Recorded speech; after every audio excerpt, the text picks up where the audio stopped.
आपका स्वागत है हमारे कृष्णा अकेडमी में। और हम आज पढ़ेंगे सेकेंड पार्ट केमिकल रिएक्शन का। केमिकल रिएक्शन एंड इक्वेशन का आपने फर्स्ट पार्ट देखा होगा। अगर फर्स्ट पार्ट आपने नहीं देखा तो जाकर के देख लीजिए, तब आपको समझ में आएगा। अब आता है टाइप्स ऑफ केमिकल रिएक्शन कितने प्रकार की होती हैं।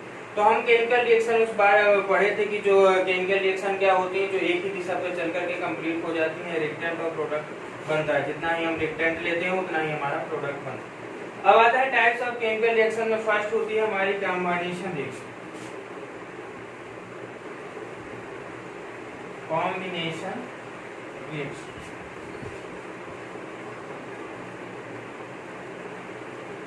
सेकेंड होती है हमारी डिकम्पोजिशन रिएक्शन। सेकेंड जो होती है हमारी डिकम्पोजिशन रिएक्शन होती है।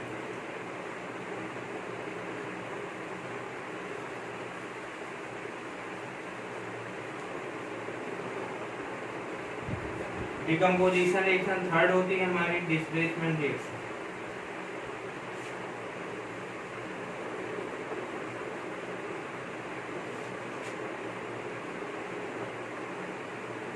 डिस्प्लेसमेंट रिएक्शन तो थर्ड जो होती है हमारी डिस्प्लेसमेंट रिएक्शन होती है। और हमारी जो फोर्थ होती है डबल डिस्प्लेसमेंट रिएक्शन होता है। इसी डबल डिस्प्लेस जहाँ पे एक दूसरे के जो आयंस होते हैं इंटरचेंज करते हैं, उसे हम डबल डिस्प्लेसमेंट रिएक्शन। और हम अगली पढ़ेंगे जो फिफ्थ है रिडक्शन एंड ऑक्सीडेशन।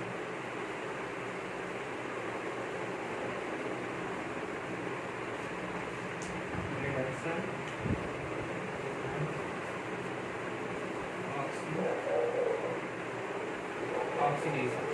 तीन अगर हम चार रिएक्शनों की बात करें तो ये हमारी जो 4 रिएक्शन होती हैं, इनमें से कुछ ऐसी रिएक्शन होती हैं जो एंडोथर्मिक रिएक्शन को फॉलो करती हैं, और जो कुछ रिएक्शन होती हैं जो एक्सोथर्मिक रिएक्शन होती है, उन्हीं के एग्जांपल के अंदर आती हैं। तो हम क्या करेंगे, जिसमें एंडोथर्मिक रिएक्शन और एक्सोथर्मिक रिएक्शन, पहले हम इनको जान लेते हैं। एंडोथर्मिक एक्सोथर्मिक रिएक्शन के पहले कि हमारी कॉम्बिनेशन रिएक्शन है क्या, डिकम्पोजिशन रिएक्शन है क्या, और डिस्प्लेसमेंट रिएक्शन और डबल डिस्प्लेसमेंट रिएक्शन। हम इनको बारी बारी से जानेंगे और फिर हम बताएंगे कि इनमें से कौन सी एंडोथर्मिक रिएक्शन होगी और कौन सी एक्सोथर्मिक रिएक्शन को फॉलो कर सकती है। तो हम अब पहला पढ़ेंगे कॉम्बिनेशन रिएक्शन। तो ये कॉम्बिनेशन रिएक्शन होती क्या है, इसके बारे में हम पढ़ेंगे।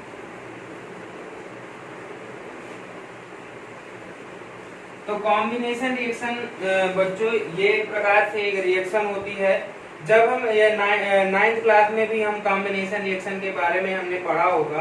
तो जब जैसे ही हम कोई भी रिएक्टेंट लेते हैं और उसमें धीरे धीरे वाटर को ऐड करते हैं, तो जैसे हमारा जो स्लैग लाइन ले लें, क्विक लाइन, तो स्लैग लाइन में जैसे हम इंटरचेंज करते हैं, तो जैसे हम इसमें CaO ये हमारा है क्विक लाइन।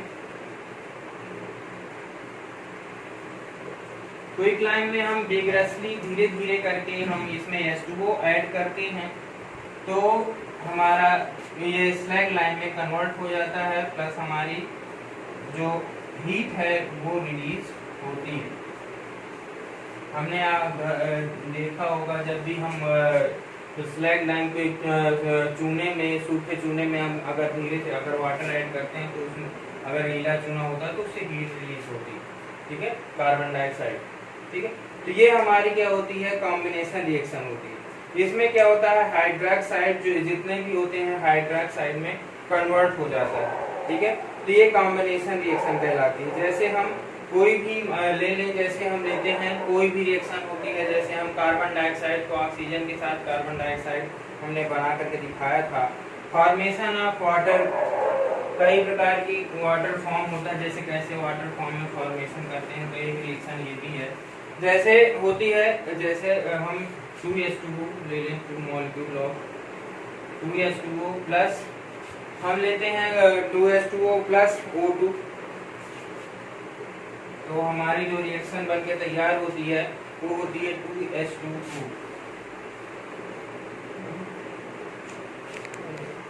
ये हम यहाँ पे 2s2 4 मॉलिक्यूल हाइड्रोजन के लेंगे और ऑक्सीजन का O2 लेंगे। तो जैसे ही हम दो रिएक्टेंट लेते हैं तो हमारा 2s2 वो बन करके तैयार हो जाएगा और ये हमारा जो होगा लिक्विड फॉर्म में होगा। और ऑक्सीजन होगी हमारी, हम देखते हैं ये हमारी ये होगी हमारी सॉरी ये सॉलिड फॉर्म, लिक्विड फॉर्म, तीन फॉर्म से हम कोई भी एलिमेंट लेते हैं, सॉलिड, लिक्विड एंड गैस, तो ये हमारी गैसियस होगी। तो हमें जो प्रोडक्ट प्राप्त होगा वो लिक्विड फॉर्म का होगा। ठीक है, ये भी गैस है। तो ये हम लिख लेते हैं, ये इम्पोर्टेंट है, कभी कभी हमारी ये चीज़ें पूछी जा सकती हैं कि जो रिएक्टेंट जो हमारा होगा वो लिक्विड फॉर्म में प्राप्त होगा या हमारा सॉलिड फॉर्म में प्राप्त होगा या गैसियस फॉर्म में प्राप्त होगा। तो अब देखते हैं कि इसमें कई सारी रिएक्शन होती हैं और जिसमें मोस्टली हीट रिलीज होती है उसको हम कहते हैं एक्सोथर्मिक रिएक्शन। क्या कहते हैं? तो ये एक प्रकार की इसमें क्या होता है, जब हम क्विकलाइन में वाटर ऐड करते हैं तो इससे हीट रिलीज होती है। इस प्रकार की जो रिएक्शन होती है वो एक्सोथर्मिक रिएक्शन कहलाती है। हम एक और रिएक्शन देख लेते हैं, जैसे burning of natural gas.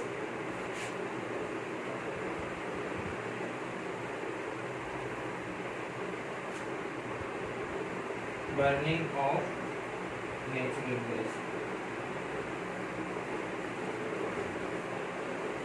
Burning of natural gas में जैसे ही हम मेथेन लेंगे CH4 और प्लस O2, जैसे ही हम इनकी रिएक्शन कराएंगे ऑक्सीजन के साथ, 4 ऑक्सीजन मॉलिक्यूल के साथ हम जैसे इनकी मेथेन की रिएक्शन कराएंगे 2O2 के साथ, तो जो हमारा रिएक्टेंट होगा बर्निंग ऑफ कोल में, तो हमारी कार्बन डाइऑक्साइड बनेगी CO2, और जो हमारा रिएक्टेंट अगला बनेगा 2s2 जो हमारा मॉलिक्यूल प्रोड्यूस होगा।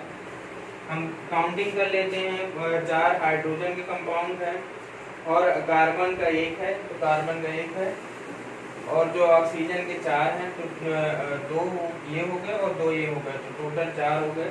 तो जब तक हमारी रिएक्शन अनबैलेंस रिएक्शन नहीं होगी तब तक हमारा रिएक्शन जो होगा, एग्जामिनर ज्यादातर यही देखता है कि जो हमने पूछा है, मान लो कॉम्बिनेशन रिएक्शन में अगर हम कोई भी मॉलिक्यूल हम बैलेंस नहीं करते हैं और हमारा रिएक्टेंट ज्यादा और प्रोडक्ट हमारा कम है, तो वहाँ पे हमारे एग्जामिनर को चांस मिल जाता है कहीं ना कहीं हमारे मार्क्स को वो काट लेता है। अगर मान लो 2 नंबर में आती है कॉम्बिनेशन रिएक्शन और हमने बैलेंस करके नहीं लिखा है तो उसमें हमारे मार्क्स कटने के चांसेस ज्यादा बढ़ जाते हैं। इसलिए हमें ध्यान रखना चाहिए कि हमें सदैव हमें बैलेंस रिएक्शन को लिखना है और बैलेंस रिएक्शन लिखने से और सबसे पहले उसकी हमें थ्योरी लिखनी, उसके बाद हमें रिएक्शन को लिखना है। कुछ बच्चे ऐसा करते हैं कि पहले वो केमिकल रिएक्शन को दे देते हैं और फिर उसके बाद थ्योरी लिखते हैं। ये अच्छा मैटर नहीं, मैं एडवाइस करना चाहूँगा कि पहले आप उसकी थ्योरी लिखिए, फिर उसके बाद उस रिएक्शन का नाम दीजिए और रिएक्शन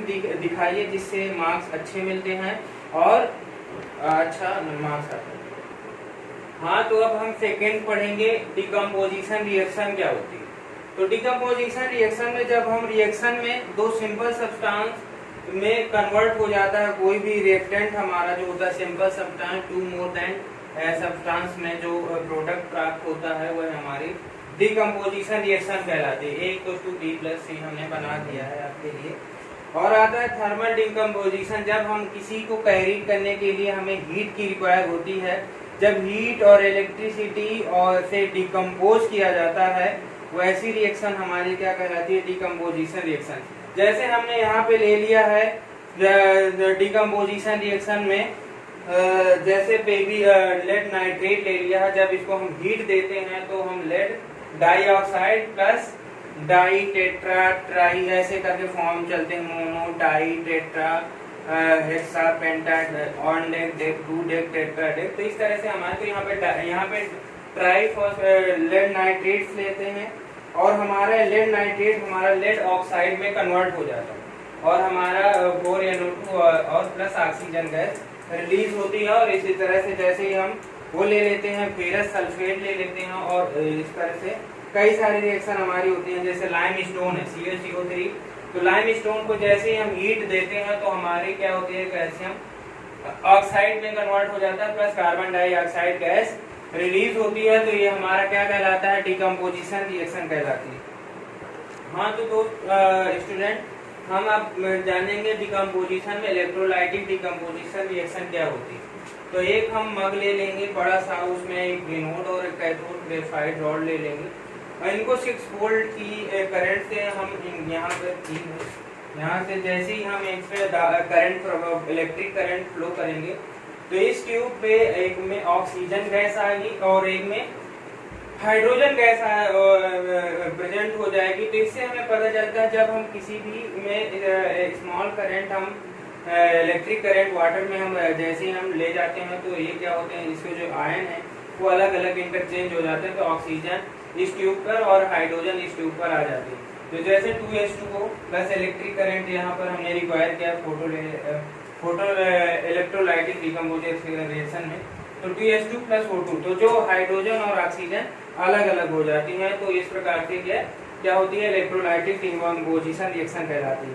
अगली जो रिएक्शन होगी हमारी फोटोलाइटिक डिकम्पोजिशन रिएक्शन होगी, तो उसके बारे में हम पढ़ेंगे। और फोटोलाइटिक डिकम्पोजिशन रिएक्शन इसी तरह से है जैसे इस प्रकार से इलेक्ट्रोलाइटिक डिकम्पोजिशन रिएक्शन है, तो उसके बारे में हम तो हाँ स्टूडेंट, अब हम अगली जो रिएक्शन है डिकम्पोजिशन रिएक्शन की, अब आती है फोटोलाइटिक डिकम्पोजिशन रिएक्शन।